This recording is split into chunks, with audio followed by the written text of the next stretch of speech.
Hello, guys and gals. Well, on microphone working, amazing. Um, this is going to be a shorter stream today, but I did have a request from Michael Anthony, who has been always very kind to comment and give feedback and show appreciation for the channel. So, Michael, thank you very much for your support. Very much appreciated. And you had you talked yesterday about the fact that you loved practicing to "And the Beat Goes On." Very, very, very famous tune. The Beat Goes On by the Whispers is part of my practice for a long time because of how staccato the notes are, and you're trying to get that technique without relying on a piece of sponge or foam under the strings and without a P bass with flats. So I'm assuming that you're talking about the muting and the overall sound of the track. This is a bit. It's going to be a bit raw, but I did play that song quite a few times on what Americans call jobbing gigs, and the beat goes on. So here's a quick listen. If Spotify wants to work properly, come on Spotify. Okay, that should work now.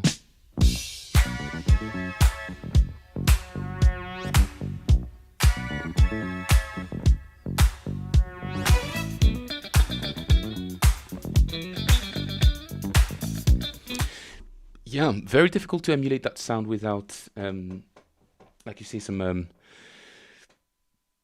shenanigans. Whether it's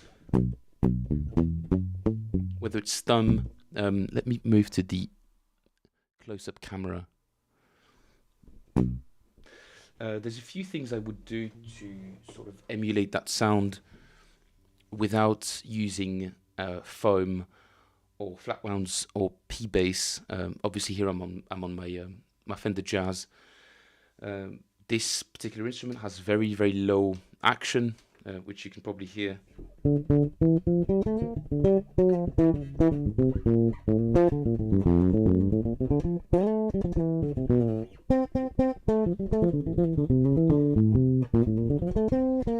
I've set it up so that it's a really nice instrument for transcribing quote-unquote fast or faster lines, but since that's my it's my workhorse when it comes to transcribing, I'll do this on this instrument.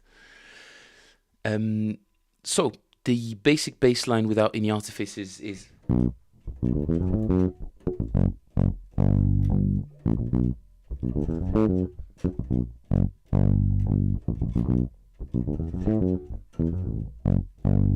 so that's the idea. I'm not capturing all the. There's a bunch of octaves and a bunch of little subtleties and cool little variations that they add to the to that bass line, which gives it its lovely bounce. But in the case of achieving that sound, I would probably go for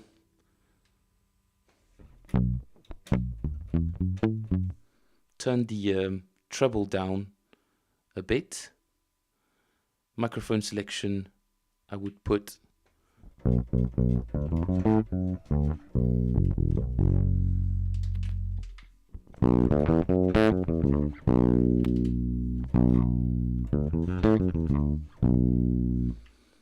yeah, but without any of the pickup selection. If we were to just approach it without changing anything about our tone, I reckon without foam, that is a bit too much, isn't it, compared to the.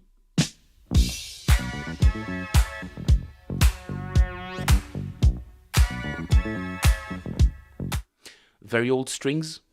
Old strings would probably do half the job.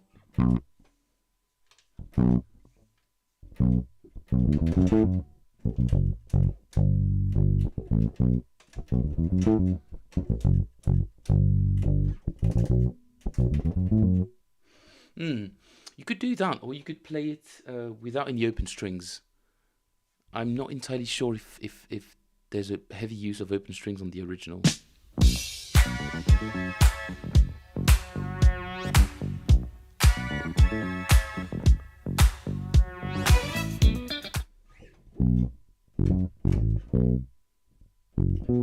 Yeah, that's a good question, actually. Um, Probably just turn the tone down a lot. Hardly any trebles, obviously, but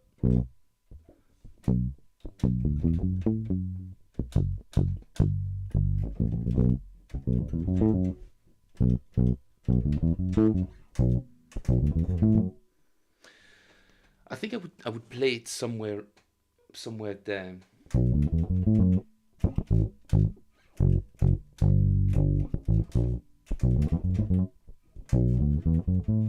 It's a bit more challenging in the long run in terms of endurance because it's quite a wide stretch. It's a bit of an unusual quote unquote position to adopt for I mean a tune that lasts for nearly 5 minutes.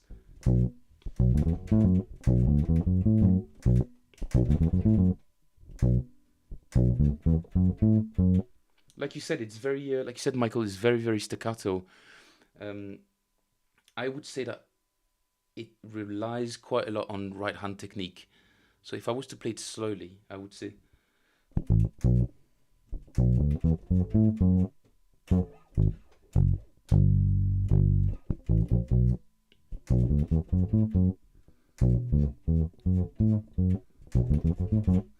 Yeah, I think I would rely quite heavily on right hand muting, but not the kind of string muting, i.e., like sympathetic resonance, sympathetic. Do you call it resonance? La résonance sympathique. Um, I would give very little space to the notes. Like you said, it's a very good point actually that you're making.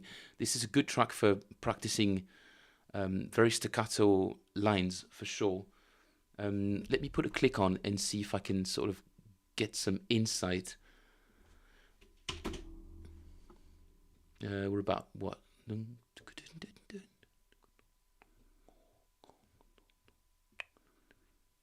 107, probably something like that. Um, do you guys have a click? No, the click is not. Something really annoying about this program is that it doesn't pick up. It doesn't keep the. Okay, here we go. Okay, some click is going through for you guys.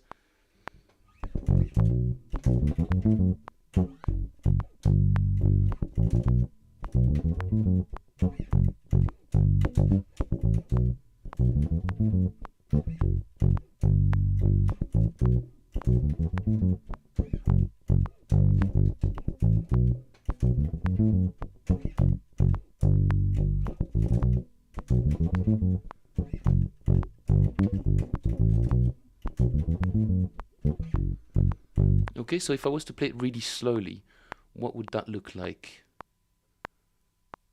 Let's put it at 80.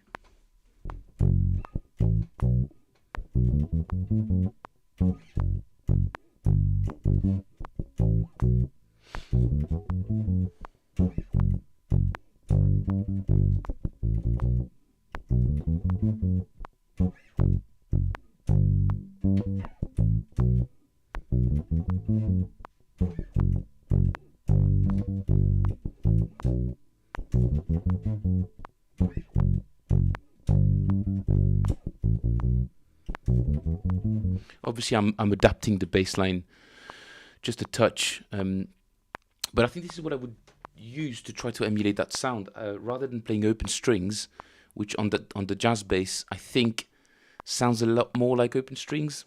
I don't know if that makes any sense to you guys, but I think I can definitely hear open strings more on a jazz bass than a P bass, just because I'm just so used to the sound. I've had this bass for probably 20 years, and it's only recently that I've added a fake P bass to my collection. But if I wasn't playing a P bass, I would probably adapt. I'd use the tools that I have, and in this case, it would be relying on both left hand and right hand muting. So all my fingers on the left hand, they tend to spend just about enough time pressing down on the string that I just need them to. That wasn't very English what I just said, but as opposed to open strings which require a bit more effort to mute, all I have to do here is just lift my fingers off and keep them on the string without pressing down on it. Where's the beat? And the beat goes on. 1, 2, 3.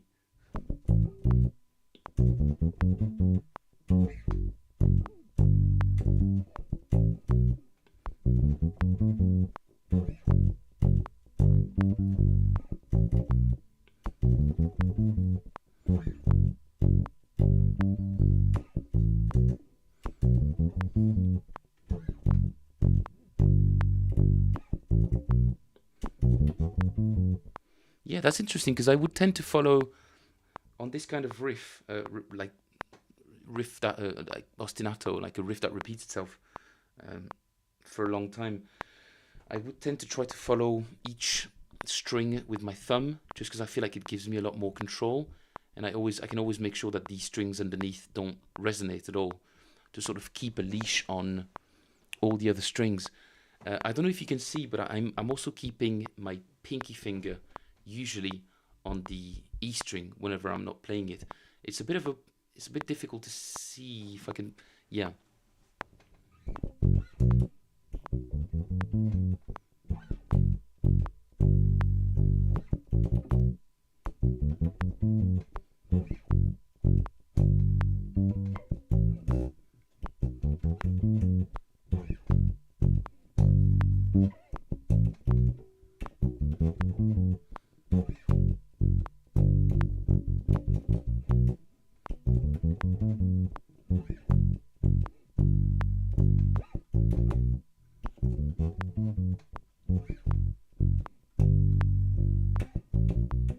Yeah, so there you go, Michael. These are kind of my raw thoughts on this particular tune.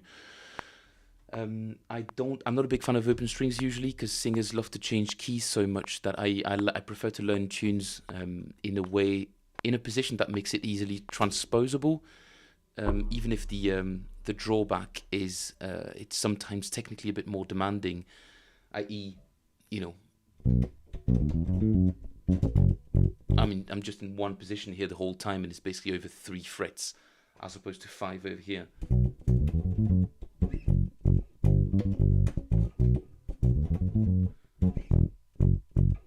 And there's no open strings.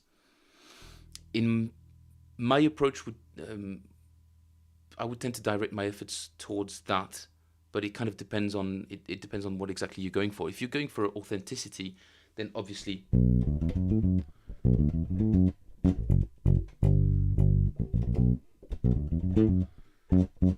it's a bit easier to play up there. It might be a bit more fluid, but like I said, with a bit more practice, I'd be able to make up for that that inherent lack of fluidity that playing all the notes rather than playing open strings. It's a bit of a balancing game between what you're trying to achieve. If you're going to play a gig and that song is in the set list and you're going for authenticity, there's going to be a little bit of give when it comes to the sound, depending on the context. But I would approach it with that's it, a combination of very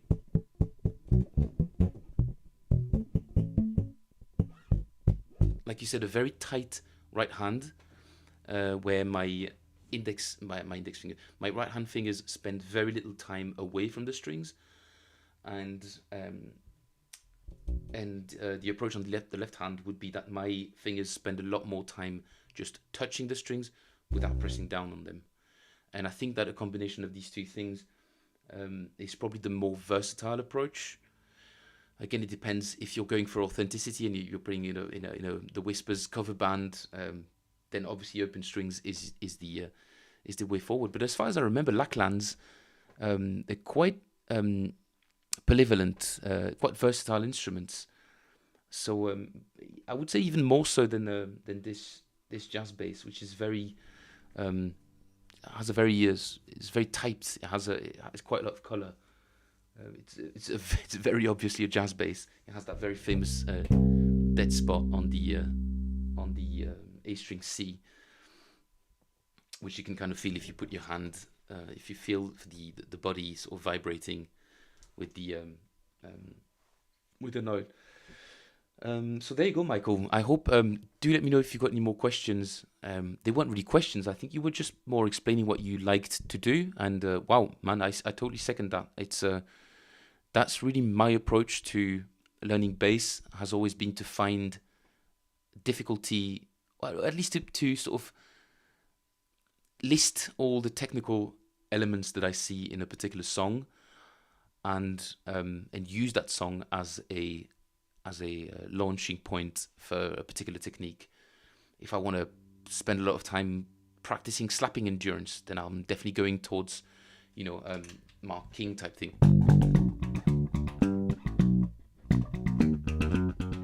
If I'm, obviously that the one technical element in that song, apart from having to play very cleanly, is obviously a lot of thumbing. And that's a great that song itself is a great exercise, which is a bit of a tragedy for this channel, is because I really want to play loads and loads of songs, but I have to rely more on backing tracks and drum loops, without hinting too much at what the original song is, so that we don't get too many copyright claims and copyright strikes. And hopefully, if there comes a point where this channel becomes a bit more successful, that never becomes an issue. Where was I? I don't remember. But altogether, great suggestion, Michael. Very much appreciated. And hopefully, my approach to playing this song can maybe give you an idea of a different approach, and maybe you can take a little bit of it and add some elements. Or I would love to hear you play it, actually. So if you do have a video of yourself playing it, I would love to. I'd love to see it, and maybe I can learn something as well. So that's the takeaway altogether. What else did I want to do today? I wanted to do a bit more transcribing, but I've actually done quite a bit of transcribing today, so I'm not sure if I really, quote unquote, I feel like it. Although, when you're practicing, well, your feelings shouldn't really come into the equation, right? Otherwise, we'd never do any practicing at all, ever. Any tunes that I'd love to play? Oh, somebody suggested this awesome song, this awesome level 42 song.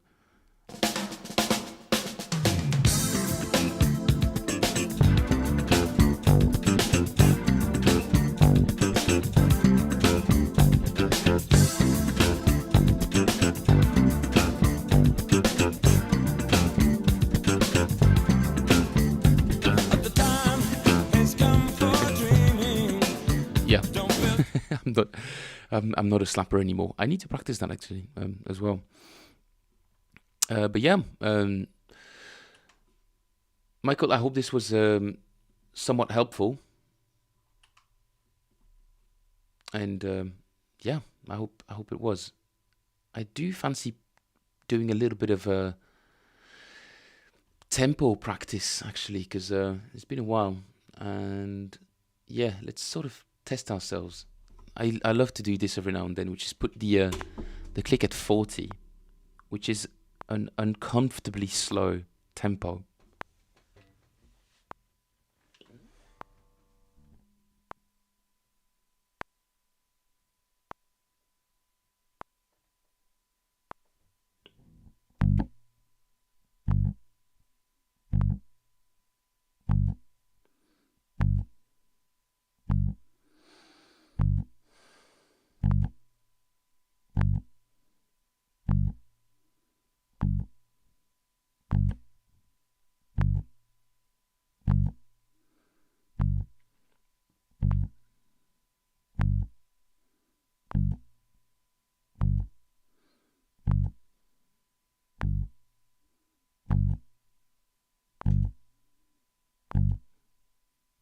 I'm losing it.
It's a very, very good exercise. As you can tell, I'm not. As you can tell, it's been a while since I've actually done a bit of that, but it's truly a fantastic exercise. So strongly recommend it. Very, very strongly recommend it. What else can we do today? I haven't really planned much. Apologies. I did fancy playing loads of songs, and then I remembered, I can't really do that. Let's do a bit of jamming to some blues. My lady, where's my hip? Yeah, why not? Why not? Let's do a little bit of funk.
Let's do a little recording of that. Why not? Why not? How long is that? A couple of bars?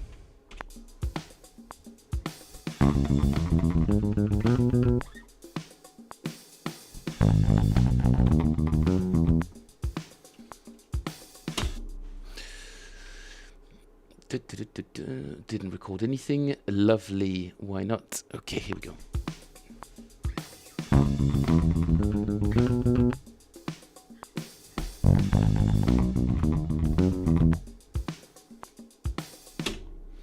Cool. Let's loop that.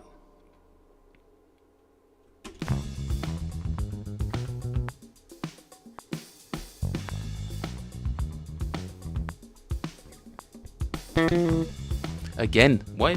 Why? Why?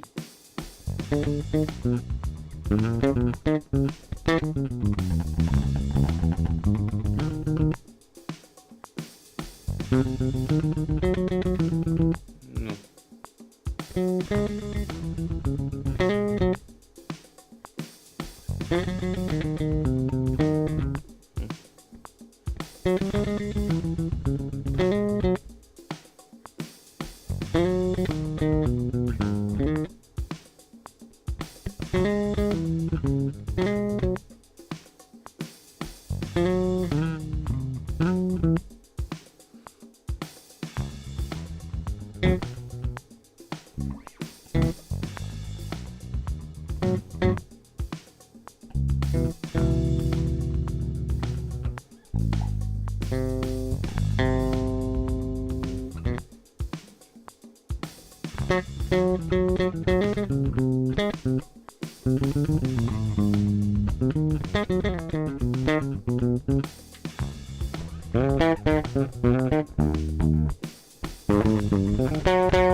Okay,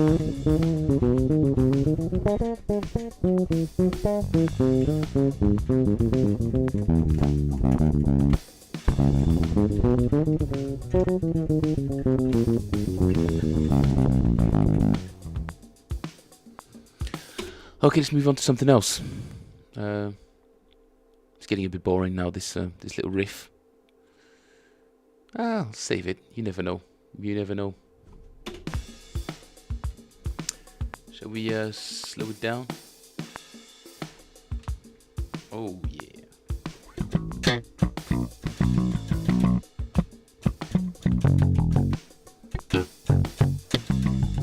No.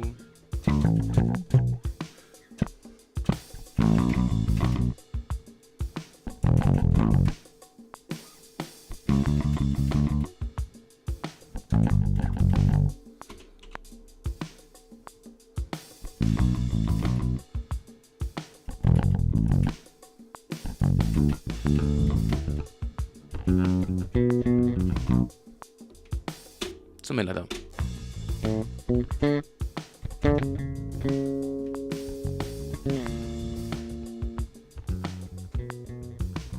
It's crappy.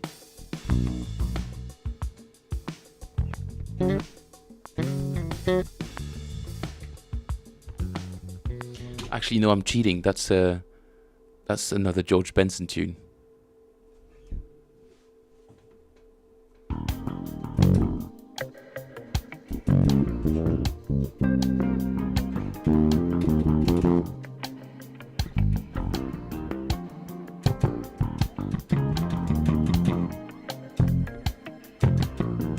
Yeah.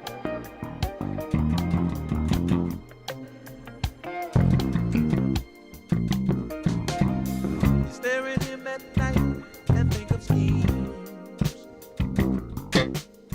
I stay with her each night, but you're in my dreams. You're telling him that you're going out just to meet some friends. I wonder if this great charade will ever end. We're just a midnight love affair. We get together and go nowhere. I'd really like to tell the world we care, but we're just another late night love affair. I love how this goes back into the intro.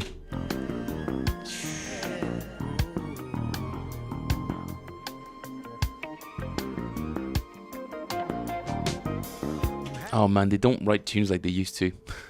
Says everyone, but boy, that was crazy. Captured something really special about that song. Captured something really special about, like, I don't know, the mood, midnight love affair. Just you can feel the sort of sneaking around, and it's I don't know, it's really really well done. Alright, I've got to wake up pretty early tomorrow, so I'm going to call it a night. But hopefully, Michael, you saw some cool things today. Do let me know if there's anything else you're working on, and maybe we can, jump off each other and have a good little time sort of learning about what works for you and what could work for me. Who knows? Who knows? I appreciate everybody who stopped by, and I'll see you guys very soon. Bye-bye.